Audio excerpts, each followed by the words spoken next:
বেশি কথা বললে অনেক কিছু রেকর্ড আছে, সেগুলো ফাঁস করে দিব। আওয়ামী লীগ সরকারের টানা 15.5 বছরের শাসনামলে সবচেয়ে ভাগ্যবান ব্যক্তি ও বেনিফিশিয়ারি ছিলেন আওয়ামী লীগের যুগ্ম সাধারণ সম্পাদক, বর্তমানে পলাতক থাকা সাবেক পররাষ্ট্রমন্ত্রী ডক্টর হাসান মাহমুদ। অভিযোগ রয়েছে ক্ষমতার অপব্যবহার করে তিনি হাজার হাজার কোটি টাকার মালিক হয়েছেন। দেশের চেয়ে বিদেশেই তার সম্পদ বেশি। তার প্রকৃত সম্পদের পরিমাণ কত সেই হিসাব নেই কোনো দপ্তরেই। তবে সম্প্রতি তার সম্পদের খোঁজ করতে নেমেছে বাংলাদেশ ফাইন্যান্সিয়াল ইন্টেলিজেন্স ইউনিট ও দুর্নীতি দমন কমিশন। গত 7 জানুয়ারি হয়ে যাওয়া জাতীয় সংসদ নির্বাচনের হলফনামার তথ্য অনুযায়ী সংসদ সদস্য ও মন্ত্রী হিসেবে প্রাপ্ত ভাতা বাদে হাসান মাহমুদের বার্ষিক আয় 2,77,000 টাকা।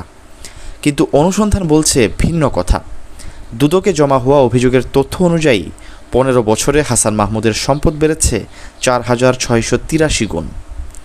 তিনি নামে বেনামে হাজার হাজার কোটি টাকার মালিক। শুধু দেশেই নয়, সংযুক্ত আরব আমিরাতের আজমানে পুরো একটি এলাকা কিনে করেছেন বাড়ি, হোটেলসহ বহু স্থাবর সম্পদ। চট্টগ্রামের দেওয়ানবাজার এলাকায় একটি 15 তলা ভবনসহ সেখানে 3টি বহুতল ভবন রয়েছে তার।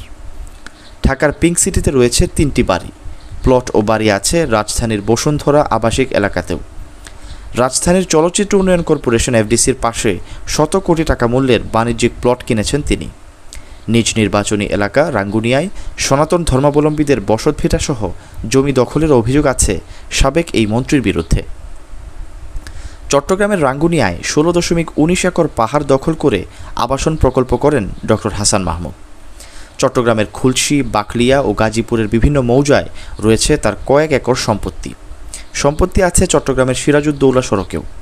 বিভিন্ন ব্যাংকে রয়েছে বিপুল পরিমাণ অর্থ ও এফডিআর। বাড়ি কিনেছেন কানাডায়।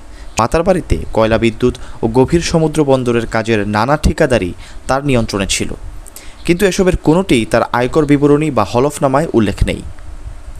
গত 7 জানুয়ারির নির্বাচনী হলফনামায় হাসান মাহমুদ বাড়ি, অ্যাপার্টমেন্ট ও দোকান ভাড়া খাতে বছরে আয় 1,47,000 টাকা, কৃষি খাতে 1,30,000 টাকা, ব্যাংক ও অন্যান্য খাত থেকে সম্মানী বাবদ আয় 1,22,263 টাকার কথা উল্লেখ করেন।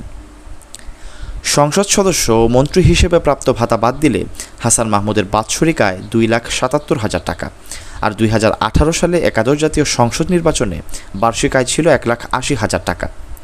দ্বাদশ জাতীয় সংসদ নির্বাচন উপলক্ষে নির্বাচন কমিশনে জমা দেওয়া হলফনামায় এবার তার ঋণ দেখানো হয়েছে 2,28,00,000 টাকা। এর মধ্যে গ্লোবাল ইসলামী ব্যাংকে তার ব্যক্তিগত ঋণ রয়েছে 1,25,00,000 টাকা। জামানতবিহীন ঋণ আছে 91 লাখ টাকার। ভাইদের কাছ থেকে ঋণ রয়েছে 12 লাখ টাকার। জানা গেছে হাসান মাহমুদ মাছ ধরার ট্রলার নির্মাণের জন্য 2013 সালে রূপালী ব্যাংক থেকে ঋণ নেন। 11 বছরের বেশি সময় ধরে 1 টাকাও পরিশোধ করেননি তিনি। এরপরও নিয়মিত আছে তার ঋণ। প্রভাব খাটিয়ে অভিনব কায়দায় কিস্তি পরিশোধের সময় এলেই গ্রেস পিরিয়ড তথা পরিশোধ শুরুর সময় বাড়িয়ে নিয়েছেন। নিয়মনীতির তোয়াক্কা না করে সুদ মওকুফ করে নিয়েছেন কয়েক দফা। তার কাছে এখন ব্যাংকের পাওনা 19,03,00,000 টাকা। হাসান মাহমুদ বন ও পরিবেশ মন্ত্রণালয়ের সংসদীয় স্থায়ী কমিটির সভাপতি থাকাকালে চট্টগ্রামের রাঙ্গুনিয়ায় 16 একরের বেশি পাহাড়ি ভূমি দখল করেন। তার চাপে সেখানে 2014 সালে জাতীয় গৃহায়ন কর্তৃপক্ষ একটি প্রকল্প নেয়। সম্প্রতি সাইট অ্যান্ড সার্ভিসেস আবাসিক প্লট উন্নয়ন শীর্ষক আবাসন প্রকল্পটির পরিবেশগত ছাড়পত্র বাতিল করেছে পরিবেশ অধিদপ্তর।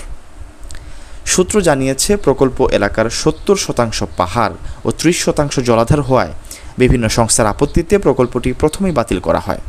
তবে হাসান মাহমুদের চাপে আগের মতামত বাদ দিয়ে নতুন করে প্রকল্প অনুমোদন করানো হয়।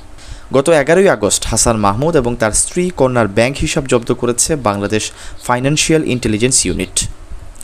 রাজধানী ঢাকাসহ বিভিন্ন জেলায় ডক্টর হাসানের বিরুদ্ধে দিন দিন মামলা সংখ্যা বেড়েই চলেছে। শুধু চট্টগ্রাম আদালতে হয়েছে 7টি মামলা। গত 28 আগস্ট Chittagong chief judicial magistrate Kazi Shahidul ইসলামের আদালতে 2টি মামলা হয়। রাঙ্গুনিয়ায় 8 একর জমি মাথায় অস্ত্র ঠেকিয়ে জোর করে লিখে নেওয়ার অভিযোগে মামলা করেন হারুনুর রশিদ নামে এক ব্যক্তি। এতে হাসান মাহমুদ, তার মেয়ে নাফিসা জুমাইনা মাহমুদ সহ 9 জনকে আসামি করা হয়।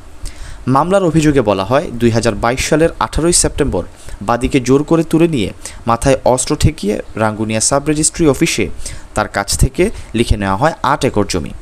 এছাড়া চাঁদা না পেয়ে দোকান থেকে 1.5 লাখ টাকা লুট করার অভিযোগে হাসান মাহমুদ সহ 33 জনের বিরুদ্ধে আরেকটি মামলা করেছেন মোহাম্মদ উসমান নামের এক ব্যবসায়ী। 1988 সালে চট্টগ্রাম বিশ্ববিদ্যালয় শাখা ছাত্রলীগের সভাপতি হাসান মাহমুদ 1996 থেকে 2001 সাল পর্যন্ত সাবেক প্রধানমন্ত্রী শেখ হাসিনার রাজনৈতিক ও সংসদ বিষয়ক উপদেষ্টার দায়িত্ব পালন করেন।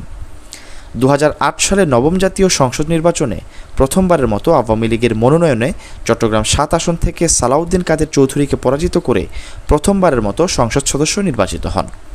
তারপর তাকে আর পেছনে ফিরে তাকাতে হয়নি। 2024 সালে দ্বাদশ জাতীয় সংসদ পর্যন্ত সংসদ সদস্য হন।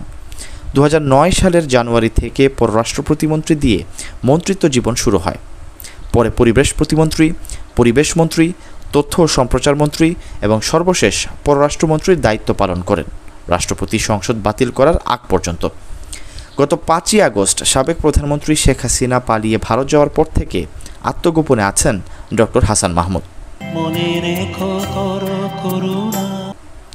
Syed Sakib, BNA news 24।